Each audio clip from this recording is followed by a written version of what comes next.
सबसे पहले मैं सभी का नाम लूं तो मेरे बहुत सारे भाई बुजुर्ग यहाँ बैठे हैं, सबका मैं यहाँ जो है वो स्वागत करता हूँ। आज की ये मीटिंग बड़े शॉर्ट नोटिस पे जो है वो चौधरी साहब ने बुलाई है और इस मीटिंग का मकसद यही है। सबसे पहले तो हमें एक बड़ी हम सब के लिए खुशी की बात है कि जम्मू पुंछ जो है, जो हमारी लोकसभा जो इलेक्शन होने जा रहे हैं, उसके लिए कांग्रेस ने जनाब रमन भल्ला जी को जो है वो कैंडिडेट चुना। और जैसा कि सब जानते हैं कि रमन भल्ला साहब एक बहुत ही काबिल लीडर हैं। पूरी इस रियासत में अगर डेवलपमेंट की बात करें, तरक्की की बात करें, तो भल्ला साहब गांधीनगर कॉन्स्टिट्यूएंसी में जब वो एमएलए रहे, जो उनकी दौर में तरक्की हुई वो उसके पहले भी कभी नहीं हुई और उसके बाद अभी जो एमएलए हैं उन्होंने तो 1% भी जो है वहां तरक्की नहीं की। कोई तरक्याती कामों की तरफ कोई ध्यान नहीं दिया। और हम सब को ये खुशी है कि भल्ला साहब को हमारी इस कॉन्स्टिट्यूएंसी की जो है वो खिदमत करने के लिए पार्टी ने कैंडिडेट चुना है। तो हमारी यही कोशिश रहेगी। सबसे पहले आज की जो मीटिंग का जो आज का यही है कि आज से ही 11 तारीख को हमारे इलेक्शन है। सब जानते हैं कि 11 अप्रैल को जम्मू पुंछ कॉन्स्टिट्यूएंसी के लिए जो है वो वोटें पड़ेंगी।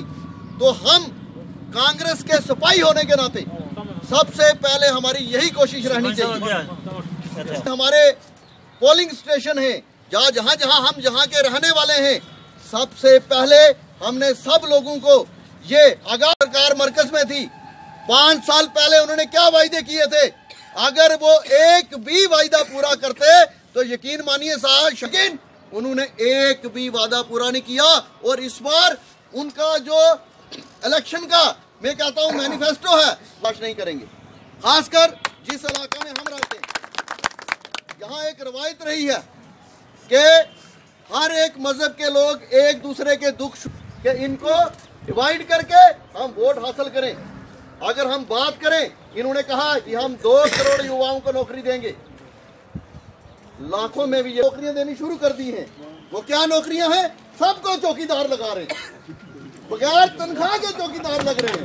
ये शर्म की बात है। कल देखिए, मैं देख रहा था, मैं आपको बात बताता चलूं, वोट नहीं दिया तो अच्छी बात है जी, हम उसको देंगे नहीं, लेकिन आपने अगर वोट डालने नहीं गए, यानी कि वो आपने ना देकर भी बीजेपी को वोट दे दिया।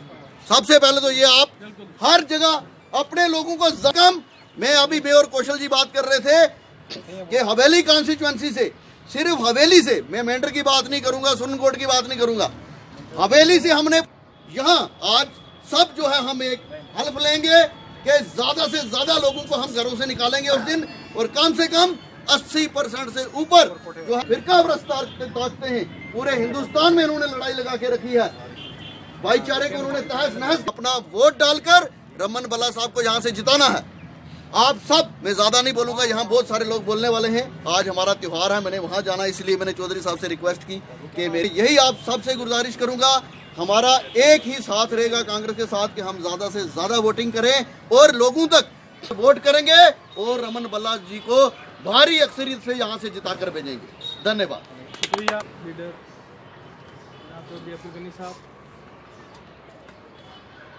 से पुंछ, जम्मू पुंछ सीट से जो है रमन भल्ला साहब जो है वो कैंडिडेट कांग्रेस के होंगे और नेशनल कॉन्फ्रेंस और कांग्रेस कोalition में जो है ये इलेक्शन लड़ने जा रही है। मेरे भैया, हमने ऐसा करना है कि ये हमारे लिए एक सुनहरी मौका है, बड़ा अच्छा मौका है। अल्लाह जो करता है बेहतर करता है कि ये कोalition सरकार जो बनी है और हमारे हक में जो है कांग्रेस के हक में हुई है। अब हमने ये करके दिखाना है कि कांग्रेस को कितने वोट जो है उसका इंशाल्लाह हमें बेनिफिट ही बेनिफिट है हर लिहाज से। एक तो ये है कि ये जो फिरका प्रस्त ताकते हैं, ये इनको भगाना है हमने, जो ये झूठ पे झूठ करके है। हाज़रीन मजलिस, इलेक्शन जो पार्लियामेंट का आ गया है, जो 11 तारीख को है, उसके लिए आप सबको मुबारक है। और ये बहुत ही खुशी का मौका है कि अल्लाह ताला ने हमें दोबारा वोट डालने का एक और मौका जो है वो नसीब फरमाया है। ये इस बार का इलेक्शन जो है ये आम इलेक्शन नहीं है। ये इलेक्शन जो सरजमीन हिंदुस्तान में, जो हिंदुस्तान की फ़ज़ाओं में जो नफ़रत का बीज, जो नफ़रत का जहर, जो नफ़रत की पॉल्यूशन जो है हमारी फ़ज़ाओं में घोल दी गई है, उस पॉल्यूशन को, उस जहर को ख़त्म करने के लिए जो है ये इलेक्शन है। और हम सब ने अपने वोट का इस्तेमाल करके सबसे पहले जो है ये जो धुआं है, नफ़रत का धुआं, हिंदू मुसलमान के बीच में नफ़रत का धुआं, बॉर्डर पे टेंशन का धुआं, जो गोला बारूद का धुआं, मिलिटेंसी का धुआं, इस सारे धुआं को जो है वो ख़त्म करने के लिए इस इलेक्शन में आपने अपने वोट का इस्तेमाल करना है। हमारे रमन भल्ला साहब कैंडिडेट से भी ताल्लुक कम है, हमें ताल्लुक है गनी साहब से। इंशाअल्लाह ताला जहाँ गनी साहब कहेंगे वहाँ हाजिर है इंशाअल्लाह ताला। बाकी कैंडिडेट जो भी हो इंशाअल्लाह बस इसी पे खत्म करता हूँ। और क्या हम वो हिंदुस्तान देखें जो इंदिरा गांधी के दौर का हिंदुस्तान था, बिल्कुल जो महात्मा गांधी के दौर का हिंदुस्तान था। आप यकीन मानिए अगर तारीख़ आज़ादी हिंदुस्तान उठा के देखेंगे और महात्मा गांधी के साथ अगर ज़्यादा चलने वाले वो मुसलमान थे, वो क्यों लेके चलते थे? इस हिंदुस्तान को बचाना था। और मोदी जी ने वहाँ लेकर का जो ये अपने पोलिंग एजेंट होंगे या वहाँ के जो ज़िम्मेदार हजरात हैं, मैं उनसे गुजारिश करता हूँ कि आपने एरिए से जितने भी वहाँ लोगों से गुजारिश करना, हर एक वोट डालने के लिए आए। मैं अपने स्टेशन की बात बताता हूँ, 96-97% से कम हम कभी पोलिंग नहीं करते। हम लोग इनके साथ ही नहीं, लेकिन 97.5% पोलिंग हमने वहाँ भी की। मैं आज भी कहता हूँ इससे कम हमारी पोलिंग नहीं होगी। लिहाजा मैक्सिमम लोगों को ये पता नहीं है कहाँ वोट डालना है। मैंने देखा यहाँ पिछला जो इलेक्शन हुआ उसमें बहुजन समाज पार्टी में अंदर यहाँ अकाउंटिंग एजेंट था, यहाँ सब्जियाँ के एक मशीन मेरे आ गया है। आप यकीन मानो बहुजन समाज पार्टी वाले को वहाँ से 22 वोट निकले। मैं हैरान हुआ ये कहाँ से आ गया। बात ये है कि उन लोगों को पता नहीं है भाई वोट कहाँ डालना है। लोग आपके बच्चे घर में जवान हो रहे हैं तो आप उनका वोट रजिस्टर नहीं करवाते हैं। आज की डेट में जो कानून है वो ये है कि 1 जनवरी 2019 की जिसकी उम्र 18 साल हो गई है वो वोट डालने का हकदार है। लेकिन आप खुद अंदाज़ा लगाएं आपके घरों में से कितने लोगों के वोट है ही नहीं है। किसी की अगर कोई मार गया तो उसका वोट काटा ही नहीं है, अगर शादी हुई है तो उसका वोट रजिस्टर नहीं किया है। तो इस मसले में हम लोग बहुत कोताही बरत रहे हैं। तो अभी भी मेरे हिसाब से ऑनलाइन सिस्टम है सारा, आजकल अभी भी डेट है, अपने BLOs के पास वोटर लिस्ट चेक करें। जिन लोगों के नाम नहीं है, जो लोग एलिजिबल हैं इसके अंदर, तो वो अपना वोट रजिस्टर करवाएं और ज़्यादा से ज़्यादा कांग्रेस पार्टी को मजबूत करने की कोशिश करें। शुक्रिया। चीज़ें गुलजार सर होनी या ख्वाहिश है तो चलो पहाड़ी चीज़ में गल्ला कर रहे हैं तो क्या छोड़िया कि ज़्यादा गल्ला करना कोई मकसद नहीं। साढ़े आज तक मकसद इकट्ठे होना यही है कि असने कांग्रेस पार्टी मजबूत करना है, चाहे वे असम्बली इलेक्शन हो चाहे पार्लियामेंट में हो। क्योंकि बीजेपी की 5 साल असन ने वोट देगा जितागा देख लिया, असन ने दिते या नहीं दिते, जिन्हें कुल मिलाकर उन्होंने 5 साल हुकूमत कर ली है। और आज बच्चा जानना है उन्होंने फ्रॉड धोखेगी। आज अगर पार्लियामेंट ने कल असम्बली ने इलेक्शन में आसीगा तो असने आज थी यह चीज़ शुरू करनी है कि उस पार्टी का भाई अस्सलाम वालेकुम, सत श्री अकाल, आदाब। बड़ा सीनियर लीडर और बड़ा मुतबर हजरात ने सारा ने बात अच्छी सारी कह दी है। अब मेरा उससे कोई खास ऐसा बात नहीं है। बहरहाल एक हमारा जार साहब में था ना एक शेर एक तो बोझरी उन्होंने कहा तो आज कमी है शुखन सनासांगी है कदर मखोला आसांगी फिफरो तक कलेजी एक जया या शनाखत मासांगी इंग अतरना एक जा समझे जार खराबी है नासांगी। वो ज्यादा कुछ नहीं कहता था इंशाअल्लाह ताला। आज सबसे पहले मैं चौधरी साहब को मुबारकबाद देना चाहता हूं कि ये जो इलेक्शन का बिगल बजा है इसके ऊपर सबसे पहली मीटिंग जो है पुंछ में जो ऑर्गेनाइज करने वाले चौधरी अब्दुल गनी हैं। और इंशाल्लाह आने वाले समय में जब भी कांग्रेस को यहाँ से लीड की जरूरत होगी तो वो पुंछ से ही मिलेगी। वो चौधरी अब्दुल गनी साहब ने ग्राउंड बना रखा है। ये नहीं कि हमें किसी के सहारे की जरूरत थी, ये दूसरी पार्टियों की भी मजबूरी थी जिन्होंने हमारे साथ अकार्ड किया, क्योंकि वो इससे कबल आजमा चुके हैं, यहाँ पर देख चुके हैं कि हमारी पोजीशन क्या है। तो मैं ज़्यादा गहराई में नहीं जाऊँगा, क्योंकि सबसे पहले मैं आपको एक मुबारकबाद देना चाहूँगा कि मैंने अपने जनरल सेक्रेटरी साहब से पहले भी बात की थी कि अगर कांग्रेस ने ये सीट निकालनी है तो सबसे पहले जो है वो एक रमन भल्ला जी हैं जो डिजर्व करते हैं, जिनकी पहचान पूरी रियासत में है। मैं ये समझता हूँ कि हमारे गुलाम नबी आज़ाद साहब के बाद अगर कांग्रेस पार्टी में कोई लीडर है तो वो भल्ला साहब हैं, जो कि बिना मजहब मिलत आज़ाद साहब की सोच या जिन्हें भी सीनियर कांग्रेस लीडर ने ਜਾਂ NC ਦੇ ਲੀਡਰ ਨੇ ਫਾਰੂਕ ਸਾਹਿਬ, ਮੈਂ ਉਹਨਾਂ ਨੂੰ ਮੁਬਾਰਕ ਪੇਸ਼ ਜ਼ਰੂਰ ਕਰਾਂਗਾ ਕਿ ਉਹਨਾਂ ਨੇ ਮਿਲ ਕੇ ਇੱਕ ਵੱਡੇ ਪਹਾੜ ਨਾਲ ਟੱਕਰ ਲੈਣ ਦੀ ਕੋਸ਼ਿਸ਼ ਕੀਤੀ ਔਰ ਜੋ ਵੀ ਇੱਕ ਲਾਹਨਤ ਸਾਡੇ ਤੇ ਅੱਜ ਸਮਾਜ ਵਿੱਚ ਬੁਰਾਈਆਂ ਜੋ ਸਾਡੇ ਤੇ ਲਿਆਉਣ ਵਾਲੇ ਲੋਕ ਨੇ ਉਹਨਾਂ ਨੂੰ ਹਟਾਉਣ ਦਾ ਇੱਕ ਰਸਤਾ ਲੱਭਿਆ। ਸੋ ਸਭ ਤੋਂ ਬੈਸਟ ਚੀਜ਼ ਤਾਂ ਇਹ ਸੀ ਕਿ ਅਸੀਂ ਅਗਰ ਆਪਣੇ ਲੜਾਈ ਲੜਦੇ ਰਹਿੰਦੇ ਤਾਂ ਸ਼ਾਇਦ ਕਾਮਯਾਬੀ ਸਾਨੂੰ ਮਿਲੇ ਨਾ ਮਿਲੇ। ਇਹ ਕੰਡੀਸ਼ਨ ਹਰ ਸਟਾਫ ਦੀ ਹੈ। ਇਸ ਸਟੇਜ ਤੋਂ ਅਸੀਂ ਕਿਸੇ ਨੂੰ ਵੀ ਫਿਟਕਾਰਨ ਦੀ ਕੋਸ਼ਿਸ਼ ਨਹੀਂ ਕਰਾਂਗੇ, ਕਿਸੇ ਦੀ ਮਜਬੂਰੀ ਦੱਸਣ ਦੀ ਕੋਸ਼ਿਸ਼ ਨਹੀਂ ਕਰਾਂਗਾ। ਇੱਕ ਜ਼ਰੂਰ ਗੱਲ ਕਹਾਂਗਾ ਮੈਂ ਕਿ ਅਸੀਂ ਤਨਜ਼ੀਮ ਨੂੰ ਅਗਰ ਮਜ਼ਬੂਤ ਕਰਨਾ ਹੈ ਤਾਂ ਹਰ ਇੱਕ अपने पड़ोसी वाल जरूर चाहती मारेगा कि मेरा पड़ोसी किधर जा रहा है। लोग जिक्र करते हैं, लोग कारतूस से बच के चलते हैं। कहते हमने लोग औरों का जिक्र करते हैं, हमने अपनों को आजमाया है। लोग कांटू से बच के चलते हैं, हमने फूलों से जख्म खाया है। वो फुल जिहड़े साडे नाल जिन्हां दी वो भी जख्म देने वाले ने, उन्होंने लभना है। थोड़ी कोशिश करनी है कि जो साढ़े अंदर बह के, जिस तरह मेरे साथी ने जिक्र किया, उन्हें मजहब से ताल्लुक रखते हैं। हम सबको एक ये वचन लेना पड़ेगा, एक प्रण लेना पड़ेगा। आप लोग नमाज पढ़ते हैं या हम लोग भी पूजा पाठ करते हैं, बट जब तक हम उन चीज़ों के ऊपर चलेंगे नहीं, जब तक हम किसी भी माशरे में वफादार नहीं है, ईमानदार नहीं है, तो उस इंसान को ऊपर वाला भी कभी माफ़ नहीं करता। अगर आप सब लोग यहाँ बैठे हो तो सब लोगों को चाहिए कि दिल से आपको चौधरी साहब को सपोर्ट करनी है।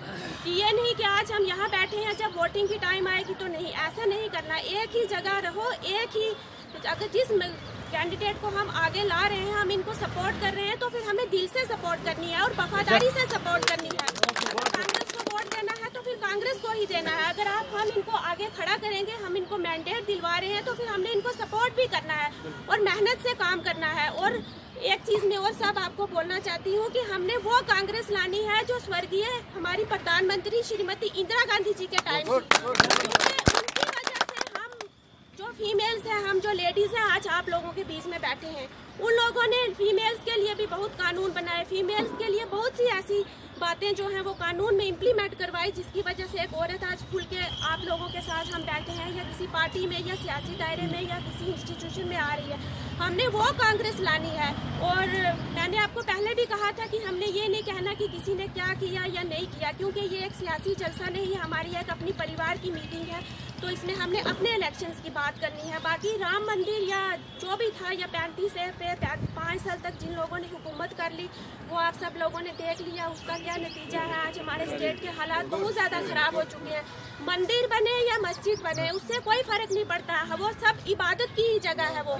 लेकिन उन चीज़ों को, अगर हम इन चीज़ों को बीच में ला के अगर हम वोट बैंक की पॉलिसी करेंगे तो ठीक है। प्रधानमंत्री जी ने बहुत सी स्कीम्स भी दी, हमने सुना, लेकिन बड़े अफसोस की बात है कि वो स्कीम्स जो है वो इम्प्लीमेंट नहीं हो पाई।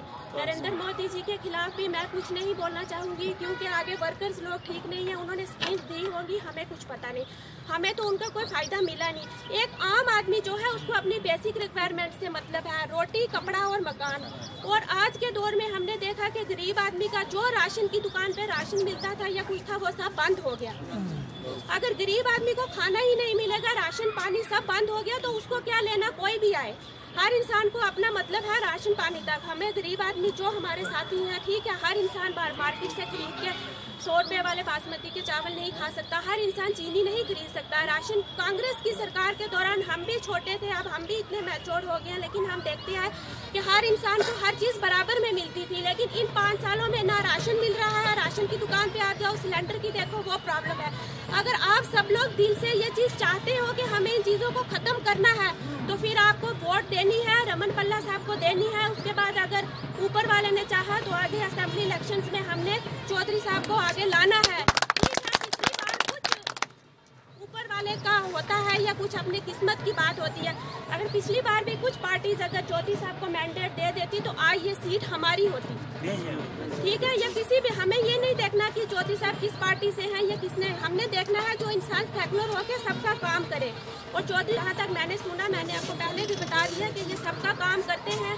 और एक चीज़ और बोलूँगी, मैं आप सबसे बहुत छोटी हूँ, अगर मेरी बात से किसी को कोई बुरा लगे तो मैं माफ़ी चाहती हूँ, लेकिन आप सब लोगों को हर किसी को साथ लेके चलना है। हमने ये नहीं देखना है कि हाँ ये हिंदू है, मुस्लिम है। अगर सियासत में चलना है, हिंदू, मुस्लिम, सिख सबको साथ लेके चलना है। आज हम अपनी पार्टी पार्टी में अपनी वोटिंग के लिए, वोट बैंक के लिए हम हर किसी के आगे जाते हैं, हाथ फैलाते हैं, हाथ जोड़ते हैं, लोगों के साथ बात करते हैं। लेकिन कल अगर हमारी हुकूमत आती है तो हमें चाहिए कि हमें वैसे ही हर गरीब का काम पहले करना है। हर इंसान के लिए हमारे दरवाजे खुले होने चाहिए। ये नहीं कि उस टाइम हमें टाइम की कमी हो या नहीं जी हम उनको अवॉइड करें, नहीं।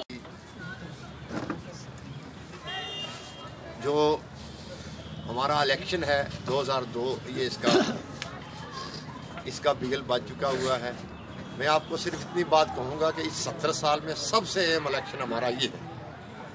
हमारी जमहूरियत खतरे में है, हमारा आइन खतरे में है, हमारी सुप्रीम कोर्ट खतरे में है, हमारे इदारे CBI हो, RBI हो, सब अदारे जो हैं उनमें एक एक RSS का वर्कर ठोकेंगे और उसको पोलराइज कर देंगे। तो इस वक्त हिंदुस्तान का 80% इसलिए कि इस बार बेशक NC और हमारे दरमियान में अकार्ड है, लेकिन उनकी नीत और कॉल और फेल पे आज भी हमें शक है। आज भी बहुत ज़्यादा वोट मिले, उसके मद्दे मुकाबल हमारी बंड चेंजने की पंचायत थी, शायद 10-20 का इनमें फ़र्क था। मगर शबीर साहब, मैं कहता हूँ इस बार का कंपटीशन नहीं है, इस बार ब्लॉक का कंपटीशन है। सलोत्री से लेकर खनेतर तक एक ब्लॉक है, चंडक से लेकर कनकोट। कांग्रेस कमेटी के ओहदेदारान, ब्लॉक कांग्रेस कमेटी के ओहदेदारान, महल्ला विंग की हमारी ब्लॉक सदूर, डिस्ट्रिक्ट जनरल सेक्रेटरीज, मेरे मोअज़्ज़ज़ भाइयों, मैं नाम इसलिए नहीं ले सकता किसी का, मेरे लिए आप सारे मोअज़्ज़ज़ हैं और मेरे सारे बड़े भाई हैं। मैं आपका अजीज़ हूँ और वक़्त की भी किल्लत है, अगर हम नाम लेंगे। तमाम साथियों ने वज़ाहत से आज की इस मीटिंग की गर्ज़ो गायत बयान की। आज जिस मकसद के लिए हम इकट्ठे हुए, इस वक्त पूरे देश में पार्लिमानी इलेक्शन होने जा रहा है। कल ही रियासत जम्मू कश्मीर के अंदर हमारी स्टेट के इलेक्शन इंचार्ज और इसी रियासत के सपूत साबका वज़ीर आला जनाब गुलाम नबी आज़ाद साहब, इस कांग्रेस प्रदेश कांग्रेस कमेटी के सदर जनाब GA मीर साहब, नेशनल कॉन्फ्रेंस के प्रेसिडेंट जनाब डॉक्टर फारूक अब्दुल्ला के दरमियान अलायंस पे बातचीत हुई। आखिरकार हमारे हिंदुस्तान के कांग्रेस के सदर जनाब राहुल गांधी के अप्रूवल के मुताबिक ये फैसला तय पाया गया कि 6 नशिस्तों में से 3 पे अकार्ड हो चुका है, 3 पे फ्रेंडली कंटेस्ट होगा और जिनमें जम्मू सूबा की 2 सीटें कांग्रेस जमात के हिस्से में आई और श्रीनगर से डॉक्टर फारूक अब्दुल्ला की सपोर्ट कांग्रेस करने जा रही है। और यहाँ नेशनल कॉन्फ्रेंस आज के हालात को महसूस करते हुए उन्होंने ये फैसला लिया। आम वोट नहीं जो पहले हम पार्लियामेंट को देते थे, आज ये वो वोट है जिसकी वजह से यहाँ फिर वो माहौल वापस आ सकता है जिसमें गरीब के रोजगार की गारंटी होगी, गरीब को ऊपर उठाने की बात की जाएगी, बेरोजगार को नौकरी देने की बात की जाएगी। इसलिए मेरी आपसे गुजारिश है कि आप तमाम साथी, आज रात हमने बहुत थोड़े वक्त में जो फैसला लिया उसका गर्ज ये था कि हमारे पास दिन बहुत कम है। आप मेरे जितने भी साथी यहाँ आए हुए हैं, आपने अपने अपने एरिया में अपने अपने पोलिंग स्टेशन की कमेटियाँ जो हमारी बनी हुई हैं, आप लोगों ने इकट्ठे होके घर घर जाना है। ये पैगाम घर घर राहुल गांधी का, जनाब GA गुलाम नबी आज़ाद का, GA मीर का और डॉक्टर फारूक अब्दुल्ला का, उमर अब्दुल्ला का पैगाम घर घर में पहुंचाना है और कांग्रेस के उसका यहाँ जो हमारा कैंडिडेट है उसको कामयाब करना है। आज मैं एक खुशखबरी की बात सुनाता हूँ कि कांग्रेस के सदर ने गारंटी दी है रोजगार की आने वाले वक्त में उन्हें कहा मैं कम से कम गारंटी देता हूं, जब मेरी हुकूमत आएगी तो आप देखोगे कि हर गरीब के घर में जो है उसका जो खर्चा होगा वो बर्दाश्त करेंगे। आज उस सरकार हमारे नौजवान कायद ने कहा कि अगर मेरी हुकूमत आएगी मैं तमाम जितनी भी मेरी बहनें हैं हम 33% रिजर्वेशन उनको नौकरियों में देंगे, कि जहां लड़कियां हैं वो 33% रिजर्वेशन नौकरियों में। इसलिए मैं उन बहनों से भी गुजारिश करूंगा कि आप भी मेहनत करें इस इलेक्शन में। आने वाला कल आपका इंशाअल्लाह वो कायद जिसका एक विजन है और वो नौजवान नस्ल से है, वो उसकी दूर की नजर है और वो काम करना चाहता है, इस मुल्क को आगे ले जाना चाहता है, इस मुल्क को इन झगड़ों में, इस फसाद में, मजहबी मामलात में उलझा के नहीं रखना चाहता। यहाँ हजारों मसाजिद, मंदिर, गुरुद्वारे, चर्च हैं, लेकिन आज तक कभी किसी ने किसी से भी ये नहीं, मुसलमान ने कभी नहीं कहा कि मैं मंदिर से नफरत करता हूँ, हिंदू ने नहीं कहा मैं मस्जिद से नफरत करता हूँ, न गुरुद्वारा से। लेकिन ये सरकार जो नायल सरकार जो हमें कुछ ना दे पाई, आखिर में इन्होंने मजहबी फसादात कराने शुरू किए हैं। इसलिए मेरी आपसे गुजारिश है आप अपने अपने इलाका में मेहनत करें। इंशाल्लाह 25 तारीख को शायद फार्म भरने की तारीख होगी, उसके बाद बाज़ाब्ता तौर पे इलेक्शन का जो है आगाज़ हो जाएगा। हम भी आपके पास आएंगे और तमाम जितने मेरे ब्लॉक सदूर साहिबान हैं और जितनी भी कमेटियां उनके साथ बनी हुई हैं, डिस्ट्रिक्ट की कमेटी हैं, वो सारी आज के बाद इलेक्शन कमेटी में तब्दील हो चुकी हैं। पूरी रियासत नहीं बल्कि पूरे मुल्क के अंदर, और उनकी जिम्मेदारी बनती है वो 10-10, 15-15, 20-20 आदमी अपने एरिया में हर घर में जाएंगे, लोगों को बताएंगे, और ये अपना इलेक्शन जैसे पंचायत का इलेक्शन आप लड़ते हैं वो इलेक्शन समझ लें, जैसे असेंबली का इलेक्शन लड़ते हैं। और आज ये वो इलेक्शन भी है। कल तक आप लोग कहते थे मैंडेट हमें मिलना चाहिए, भाइयों आज मैंडेट आपके हाथ में है। अगर आज आप मेहनत करेंगे, आज यहाँ से आप बढ़ चढ़ के वोट देंगे, कल दुनिया की कोई ताकत नहीं कि आपके मर्जी के खिलाफ कहीं मैंडेट दे सके। मैं ज्यादा कुछ न कहते हुए, आज हमारी जो स्टेट की महिला विंग की प्रेसिडेंट है उन्होंने कुछ बहनों को ब्लॉक सदूर नामजद किया है।